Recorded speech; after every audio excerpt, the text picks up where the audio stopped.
இப்படி கையை வந்து நட்டிவிட்டான் சுக்ரீவன். சுவாமி இது தெய்வம் இல்லையா, பக்தன் எப்படி சொன்னாலும் கேட்கும். அவன் குழந்தை சேர்ல படுத்துட்டு இருக்கிற கழவரை இறங்கி தாத்தா கீழே படுத்து போங்க, சரி படுத்துக்கிறேன். அவன் உட்காருவான் சேர்ல, நான் காலம் மாறல வச்சுக்கிறேன் காட்டு ஒரு மாறே. ஏன்னா இப்படி சொல்றதுக்கு ஒரு பேரம் பிறந்தானே சந்தோஷப்பட்டு காட்டு வரவர். அது அடுத்தாத்துக்காரனுக்கு பிடிக்காதுன்னு இவர் மனசுக்கு திருப்தியா இருக்குது. அது மாதிரி தெய்வம் இல்லையா கையை பிடிக்கிறேன் என்றாள். ஆச்சு விட்டு என்ன பண்ணினா நல்ல சாலவ தேக்கம் களைய, புஷ்பிதமான தேக்கம் களைய உடிச்சா 2 களைய.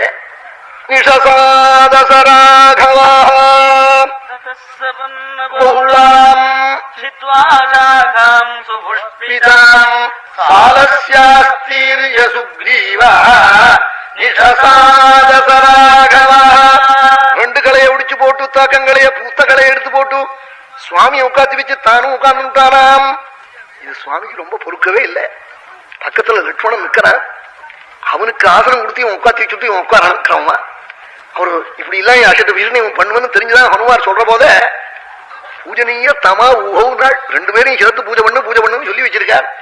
அவனுக்கு அதுக்குள்ள மறந்து போயிடுது. பரீட்சை பேப்பர் எழுதுற போது மறந்து விடுறான் பாருங்க பசங்க. அது மாதிரி அவனுக்கு மறந்து போச்சு சுக்ரீவனுக்கு. சுவாமிக்கு ஒரு ஆசனத்தை போட்டான், தானும் உட்கார்ந்து விட்டான். அது சுவாமி மனசையே ரொம்ப குறைஞ்சு விடுது. அவன் ஒரு பக்தன் 13 வருஷமா காவ காத்து நிற்கிறான். அவனை உட்காந்து வச்சு பெருமைப்படுத்தாம இவனும் உட்கார்ந்து விட்டானே. குழந்தையோட ஒருத்தர் ஒரு விருந்துக்கு சாப்பிட வந்திருக்காரு கல்யாணத்துக்கு. ஒரு இலகா இருக்கு, நீங்க என்னோட உட்காருங்க, உங்க குழந்தை அப்புறம் சாப்பிட்டோம்னா அவர் காப்புறா. இல்ல நீங்களும் என் குழந்தையும் சாப்பிடுங்க, நான் அப்புறம் சாப்பிட்றேன் பரவாயில்ல அப்படி சொல்லுவார். கோபிஷ்டனா இருந்தாலும் குழந்தைய ஆயிடுச்சுன்னு அதுக்கு போடுவான். கோபிஷ்டன்னா குடும்பியா இல்லாமலும் இருக்கணும்னே. ஆமா ஒரே இருந்தா பின்ன அவரா என்ன பண்ணுவார்? குழந்தைய உட்கார சொல்லுன்னு சொன்னது கிரமா. கோச்சுன்னு போடலாமா உடனே அவன் என்ன பண்ணுவான்? இடத்த எங்கேயாவது தலையில இலப்பட முடியுமா? அப்படி புறத்தியானுடைய சிரமத்தையும் நம்ம சிரமம் போல கொஞ்சம் பார்க்கணும். அப்படி பார்த்துட்டா சிரமமே உத்திருக்குமே இல்லை. அதுதான் ரொம்ப அவசியம். ரொம்ப ஆத்ம துல்லியமா பார்க்கணுங்கிற பாருங்க. ஆத்ம துல்லியமா பார்க்கணும்னா என்ன அர்த்தம்? நம்ம வீட்டு அவன் இருக்கானான்னு பாக்குறதுன்னு அர்த்தம் இல்லை. அவன் மாதிரி நான் இருந்தா நாம் என்ன பண்ணுவோம் நினைச்சு பார்க்கணும். அப்படி பார்த்தா தான் புரியும். அப்போ என்ன பண்ணினா இந்த தேக்கம் கலையில சுக்ரீவன் உட்கார்ந்து லட்சுமணனை நிறுத்தி வச்ச உடனே சுவாமிக்கு கொஞ்சம் நூறு வருத்தம் இருந்திருக்கு. இதை பார்த்தார் ஹனுமார், இந்த குறையை நீக்கி விட்டார். அவர் என்ன பண்ணினான்? இவன் தேக்கங்களையெல்லாம் உடிச்சு போட்டான்.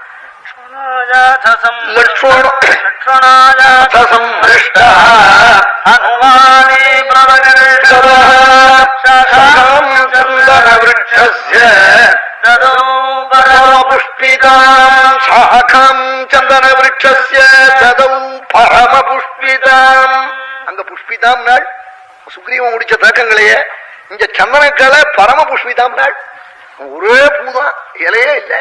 அப்படிப்பட்ட புஷ்பிதமான ஒரு சந்தனக்கலையை உடிச்சு போட்டு லக்ஷ்மணாயாசம் கிருஷ்ணா சங்கிருஷ்டா ஹனுமானே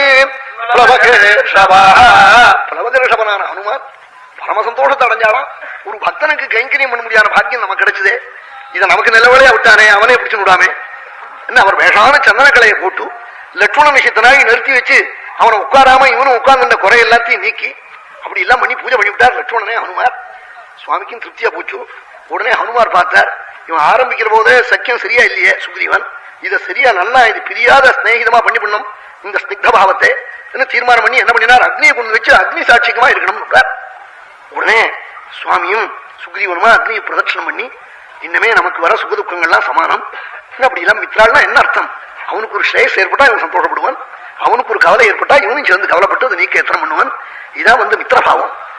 அவனுக்கு வந்துடுத்து ஆபத்துன்னு சந்தோஷப்படுறது மித்திரபாவம் இல்லை, அது சத்ருனுடைய ஒரு விஷயம். இது அப்படிலாம் அக்னி சாட்சியமா சக்கியம் பண்ணிட்டாள். அவன் அக்னியை தெய்வமா வச்சு சக்கியம் பண்ணிவிட்டா அப்புறம் அதை மூறப்படாது. அதனால நம்ம கல்யாணங்கள்லாம் அக்னி சாட்சியமா நடக்கிறதுனாலதான் இதெல்லாம் பிரியாத சம்பந்தம், இது என்னைக்கும் சாஸ்வதமா இருக்கிற சம்பந்தம்னு சொல்றது. இப்படி அக்னி சாட்சியமா சக்கியம் பண்ணிட்டாள்.